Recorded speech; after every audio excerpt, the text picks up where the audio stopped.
il y a des sujets qu'on n'arrive presque plus à aborder avec les non-chrétiens.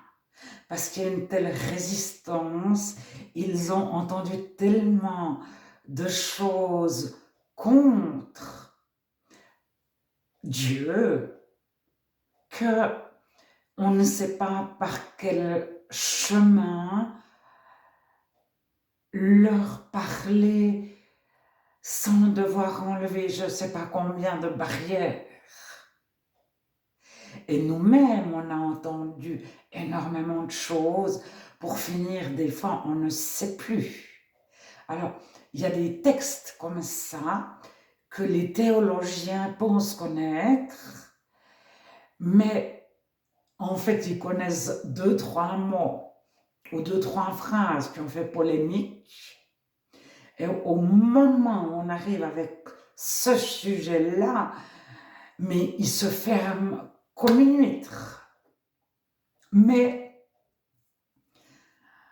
ils pensent connaître le texte, mais ils ne connaissent pas ce qu'il y a réellement écrit. Alors, je vous propose d'ouvrir votre Bible en Genèse chapitre 1. Au commencement, Dieu créa les cieux et la terre. La terre était informe, sans forme. Elle n'était pas ronde,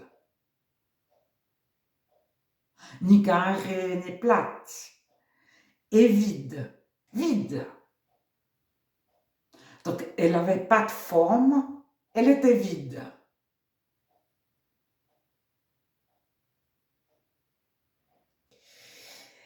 Et juste après, Dieu dit que la lumière soit. Alors, la science a conclu que tout part de la lumière et des fréquences.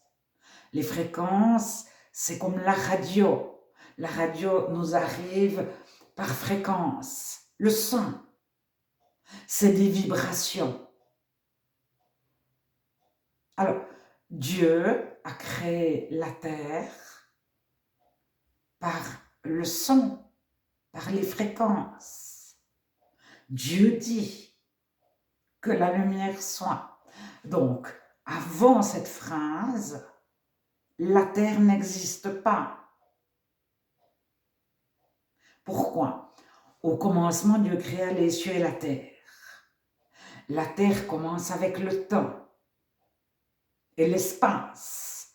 Au départ, il n'y a pas de temps, il n'y a pas d'espace.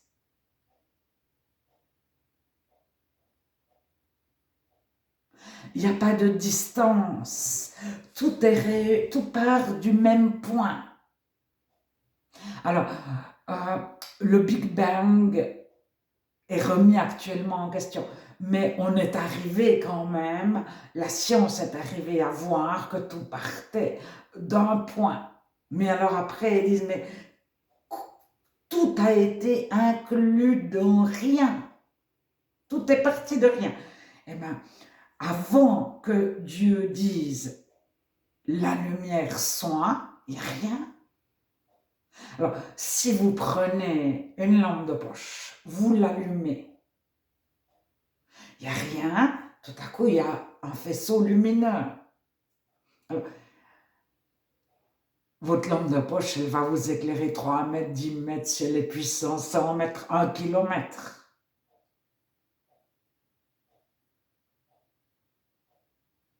Mais il y a un faisceau lumineux qui part de votre lampe de poche. Mais avant, il n'y a pas de lumière du tout.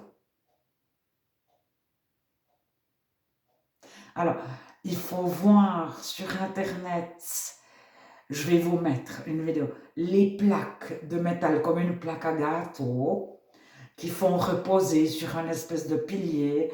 Ils mettent un petit peu de sable ou un petit peu de sel et avec un archet de violon, ils font vibrer la plaque. Ça fait une vibration, une note. Et le tas de sable ou le tas de sel forme des figures.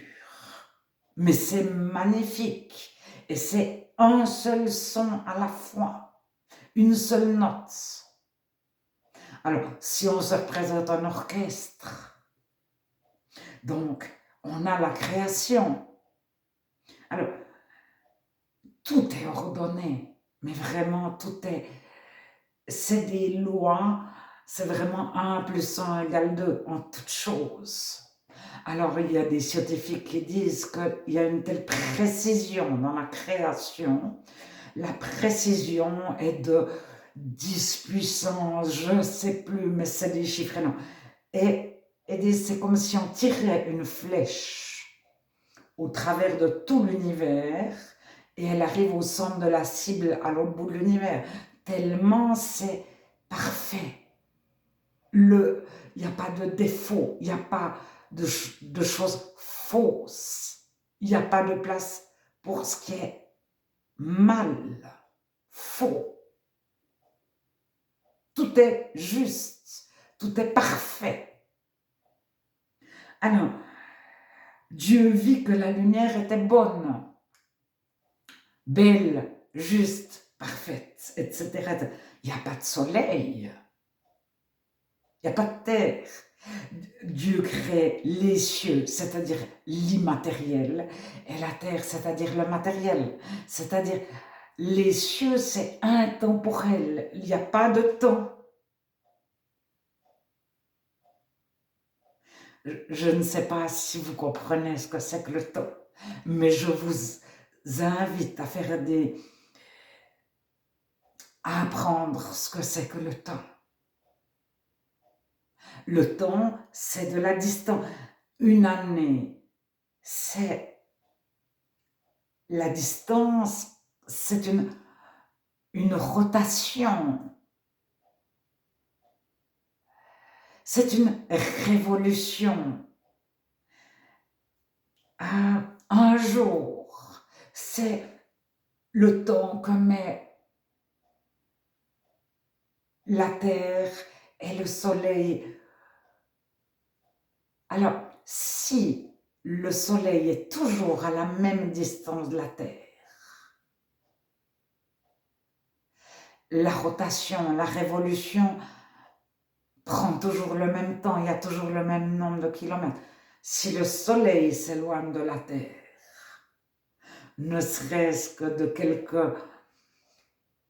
très peu de distance,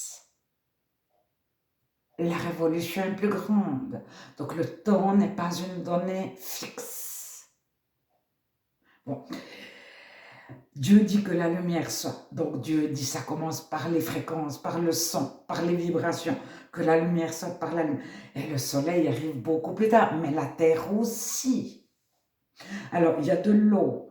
On a trouvé de l'eau, des traces d'eau sur d'autres planètes. On sait qu'il y avait de l'eau et éventuellement de la végétation, etc.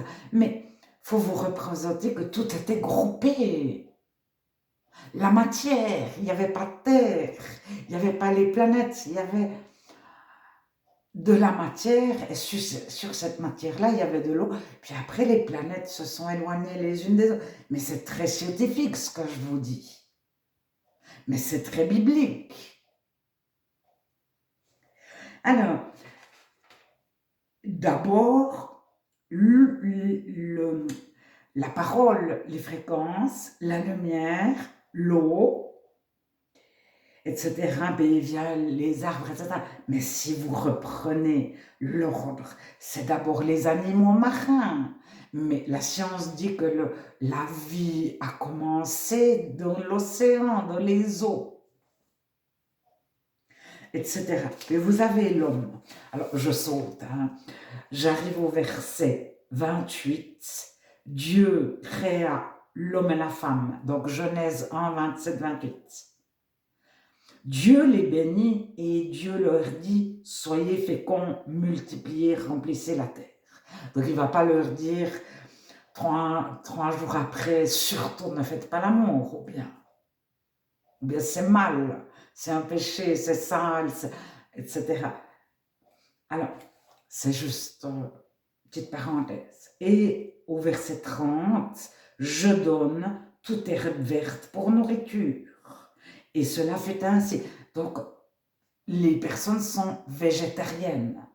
Il n'y a pas de conflit entre les hommes et les animaux. Les animaux mangent de l'herbe, ils ne se mangent pas entre eux. Et les hommes, enfin les êtres humains mangent de l'herbe. Alors, hommes et êtres humains, c'est un immense piège de la Genèse et dans une bonne partie de la Bible, parce qu'il y a plusieurs mots en hébreu et en grec qui sont traduits en français par homme, et il y a notamment humain. Alors, Adam est un humain, c'est-à-dire Adam n'est pas du tout un prénom, n'est pas du tout le prénom. Et vous retrouvez de la Bible, de tout l'Ancien Testament en hébreu, à Adam, quand il est parlé de l'humanité, des êtres humains. Mais pas du tout d'Adam, le mari d'Ève. Ça n'a rien à voir. Donc, Genèse 2, verset 8, l'homme devint un être vivant, l'Éternel planta un jardin en Éden, il fit pousser des arbres de toute espèce agréables à voir et bons à manger. Donc l'homme, il est dans un jardin d'Éden, tout est agréable et tout est bon. Alors, je saute, je résume, je saute beaucoup de choses. Au verset 19, l'Éternel, Dieu forma de la terre tous les animaux des champs. Au verset 20, l'homme donna des noms à tout le bétail, etc. Alors, le bétail, non, c'est pas possible. Au moment où il y a la création, il n'y a pas de bétail. L'homme n'a encore jamais mangé un animal, il n'a pas fait d'élevage. Alors, ça, on se rend compte que ça a été écrit par la suite, simplement peut-être le traducteur en français, parce qu'il a une connaissance du bétail. Je vais peut-être faire une petite parenthèse. Actuellement, le bétail, c'est-à-dire les vaches, les cochons, les chevaux, les poules, etc.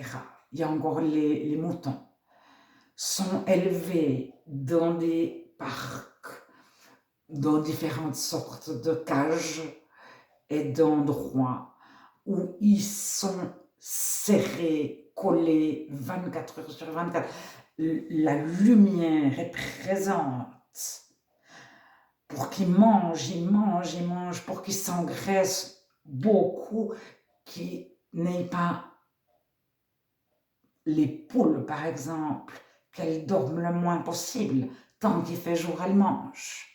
Donc, elles s'engraissent plus vite. Donc, on les tue plus vite, elles grossissent plus vite. C'est une question d'argent et de production. C'est le bétail. Le bétail n'a pas d'âme, ne souffre pas, on s'en fiche, on le mange. Et à l'inverse, vous avez des chats qui héritent des millions de leur maître, et le maître a prévu que le chat, une fois que le maître est mort, soit récupéré par quelqu'un qui sera payé pour s'occuper du chat. Et vous avez des chiens qui ont des colliers avec des diamants incrustés, et puis le maître va mettre des centaines, des milliers de francs en vétérinaire, alors que le chien est en fin de vie, etc. Il ne faudrait surtout pas. Il y a pas si longtemps que ça, il y a 30-40 ans, un chien, lorsqu'il boitait un petit peu, on l'euthanasiait. Surtout, personne n'aurait payé des sommes astronomiques de vétérinaire, à moins que le chien soit inscrit dans des concours ou dans...